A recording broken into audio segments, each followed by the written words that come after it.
it was shocking. Last time I saw somebody spray painting on the wall of Singapore. I did not expect to see this. Hey, this one cannot, huh?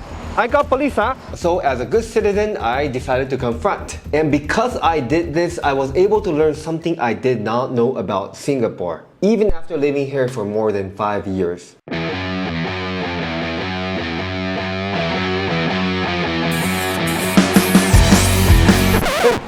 Hello? This one cannot, huh?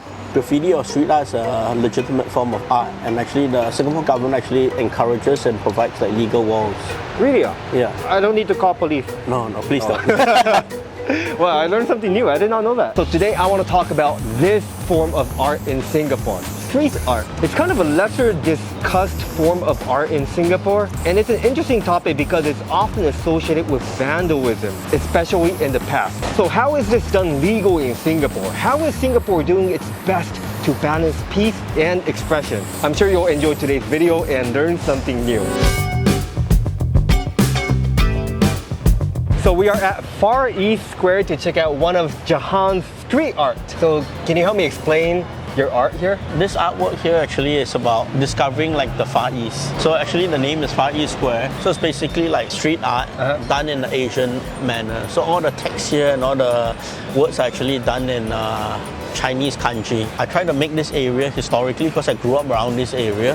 So I wanted the blue and white to have a porcelain feel. So even the other side, which is yellow, blue and white, is actually inspired by porcelain that I used while eating around here as a kid. What does it say there in Chinese? It says, with spirit, anything is possible. Normally when I encounter street art, it's difficult for me to like understand the concept or the meaning behind it. How can like normal people like us understand art? Art should be made available for all to understand, especially public art. So I think my public art, I just try to incorporate like some elements of my identity or where I'm from. I hope that my murals can basically let people understand a little bit more about this area. But this is the big question. How do you do this legally? So all these murals actually commission pieces for this area. The building owners commission. But do you feel like your message gets diluted because of the interference from the company, from potentially the government? I think like for my art, like sometimes with more restrictions,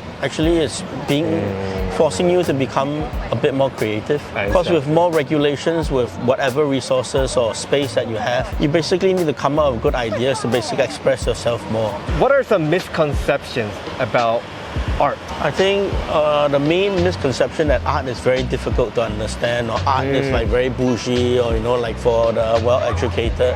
I mean, there's art for all because art reflects life, right? Because sometimes I don't know how to appreciate it. Like where to look at, like okay, I see like two astronauts here and like mountains, then it stops there. I think that's the beauty of it. It has a lot of room for imagination. It's talking a lot about saving the planet. So how it's relevant to me is like I'm really worried about climate change, and the spaceman is actually a possibility that in the future we run out of resources, we all have to move to discover new planets to move to. I feel like I can definitely appreciate more after getting insight from the artist himself. Now I want to ask other artists their perspective. So Mazlan is one of the first Singaporeans to do street art in Singapore. He's essentially the pioneer. Tell me about some of the street arts you did. I can tell you one, which is my favorite actually. The one I got invited to Japan. The client wants a concept with something to do with springtime. And then he gave me a concept for winter time. We did it on a big board, and then the client cut the pieces into small canvases, and then he hanged it on each of those hotel room walls. So how do you do street art legally? Everywhere around the world, even in Singapore, the government actually allocates spots for street artists to produce their murals. Like in Singapore, we have walls in skate park, and then we got walls in Scape. All those are free walls we can do. Hey Toby! Hi! Nice to meet you, man. Thanks for having me. Guys, this is Toby, Singaporean artist who is behind this beautiful, humongous art. So tell me about your artwork here. So this, as you can see, features two swordfish and actually tells the tale of how Red Hill got its name. So in the past, when Singapore used to be a fishing village, there was an incident where swordfishers used to fly out of the water and attack villagers. But there was this young boy that came up with the solution of using banana stems, and he planted the stems along the coast. And what happened was when the fishers wanted to attack the humans, they got stuck in the banana stems. So basically this showcases that battle of the fishes and stems. So if you look at the mural, there's the big banana stems where the fishes are kind of cooking themselves within, like a big one here. So tell me about this art. So this was a mural commissioned by La Liga and in collaboration with the Chingsan community. The two main design elements are the dragon. So the Ang Mo Kio Dragon Playground, not the Toa Payoh one. Ang Mo Kio used to be designated as a forest reserve. So I wanted to bring forward the nature element of it with some flowers, mixing that with the Dragon Playground in Ang Mo Kio. So this is actually a dragon. Yes, it is a dragon. I didn't really notice it when I first saw it from up the HEV. But like when you look closely, then you find a dragon. so it's like an aha moment. Yeah. Oh, So that's a dragon. that's part of the fun. So what are you creating at the moment? I'm creating a new series here. It's about like part of my intergalactic dreams. A lot of the stuff has to do with climate change and what if mankind has no resources left on Earth and we have to wander to outer space to look for a new home. Wow, like this art is just, I love the colors. Oh, thank you. And I feel like it's very like romantic, huh? This is based on a Chinese poet called Li Bai. So basically he talked about like being away from home. Right now, I've just finished doing some designs for Shay Eichel and Annabelle for their new chicken rice shop called Haiker Chi. They wanted me to do their logo and the Haiker Chi font in graffiti format, but to make it look Islamic because it's a halal store. When and how did you start street art? It started from my love of drawing. I started drawing when I was young. I drew Pokemon for my friends. That's how I started. And I didn't pursue arts until university. And I started doing digital projects, drawing illustrations for brands, freelancing in school. And I think it does naturally progress to doing bigger things. That led me to opportunities to do smaller walls in cafes, to bigger walls in offices, places like a shophouse. Full-time street art was like 2002 because that was when like certain brands are paying me. With street art, I moved my practice into the studio, so now it's more like pop art and not so much street. Yeah, but the DNA of like my past is still evident in the art. I first watched Beat Street and Breakdance, but I really love those graffiti guys, the graph writers when they bomb the trains with letters and all. I really love typographies. For graffiti art, it really starts in 1994. Then I was pretty much into the hip hop scene. I'm best at typographies. I like art, right? So I picked up the spray cans and I tried. I did a pro bono work for my friend's shop Hypno.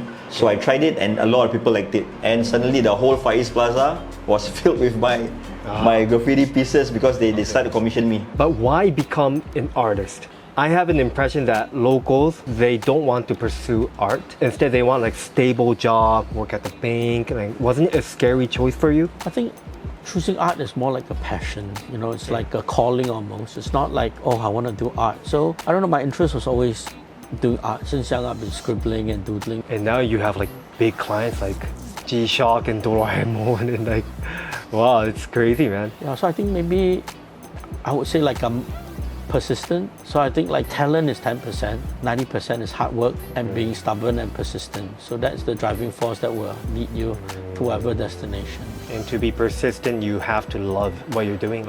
Yeah, I think definitely love and passion is number one. Without that, it's very difficult.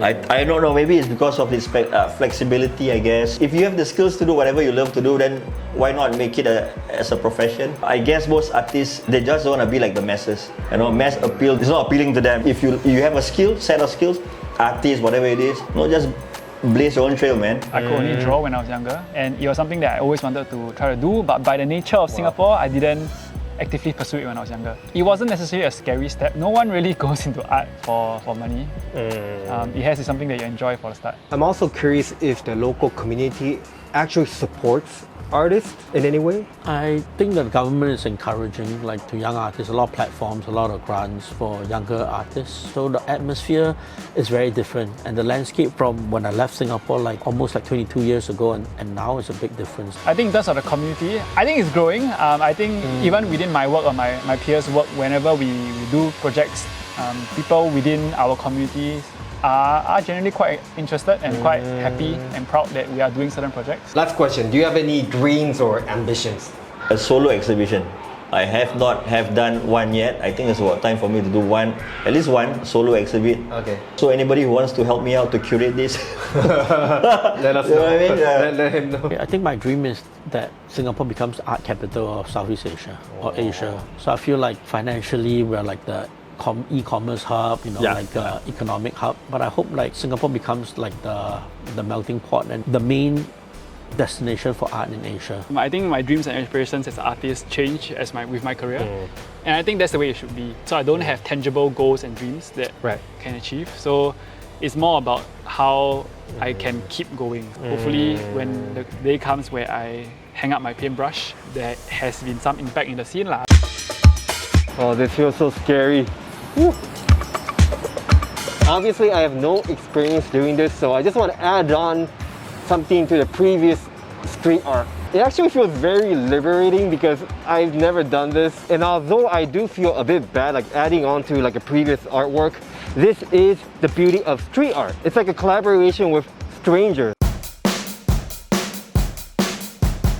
Next, I came to Blue Jazz Cafe, where you can enjoy nice drinks and live music. I came here because the cafe actually commissioned a few artists to liven up the cafe walls, like this. Hi. Hey, hello. Nice to meet you. Nice to meet you. Nice to meet you. So this is Eileen, Hello. the manager of Blue Jazz Cafe. Yes. So you have commissioned a few artists, Yes. or a lot of artists, Yes. to liven up your restaurant walls. Why? When you can just, I mean, I assume it's Yes. much cheaper to just Yes. buy like art It from is. like IKEA or somewhere Yeah. else. Like what? Why do you do this? I think like when I first started the restaurant, my husband always tell me like, just go out to any place and just copy and paste, I said, no, I'm going to like do up my restaurant the way I want it, and I want people to come to my place and copy and paste and put it somewhere else. You want to be the pioneer, lah. I want to be different because I like strong explosion of colors, Yes. everywhere. So you see this, a lot of tourists, they come in, they want to enjoy all this artwork. Oh, looks good. Yes. Hey, pizza time. Thank you. So good. So Eileen, why do you engage artists? Actually, we have a lot of, through my interaction with artists in Singapore, I come to know that there are so many talented artists. Yeah. A lot of people don't know that. So I like to give, whenever I have a little space, a little wall, or a big one, I just give it like, hey, can you paint this? And usually I do not like interfere with their Oh, really? creative process, because once I know them, once I know their work, I'll just tell them that you paint according You're a to good how client. you feel. Yes, You don't yes. say this. Yeah, and because I don't interfere in their thought process, and the work is always really, really nice. I think art is so important, but people don't really think about it. Yeah.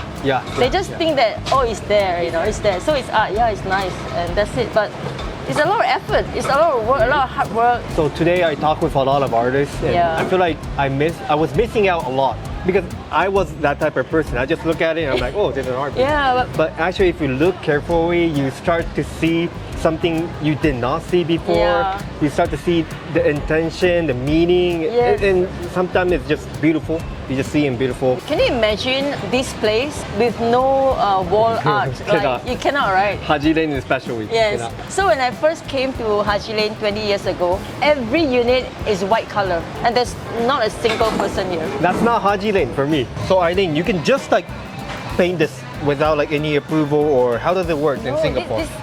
all this, because this is conservation building, so the government, URA, they regulate the paintings for the walls. Your design has to be submitted for approval first. It must be like suitable, family friendly, and all that. So like artist is like, like a singer, for example, or even a guy who sells mee pok, for example, right? They need to practice their craft. So if you don't give them a place to practice their craft, they cannot become better, become like bigger or well known. So it has to start from the ground somewhere. Wow, this was fun because I always wanted to do a video about art in Singapore, because again, I had this stereotype that the community does not support artists. But it's great to see how the country is actually letting artists do something that is often associated with vandalism in a legal, healthy way. And the community and business owners like Eileen actually supports these artists. Similar to other forms of art, street art allows artists to convey their thoughts and emotions, and is a powerful means of self-expression. Also, it allows us to appreciate art in unexpected places like this one over here. And now I personally enjoy the surprise. So the next time you see street art, which you surprisingly see a lot in Singapore, be sure to stop by and appreciate it and try to guess what the artist is trying to convey. Thank you so much for watching, and I'll see you guys again in the next video. 10分 lang 到了. Goodbye.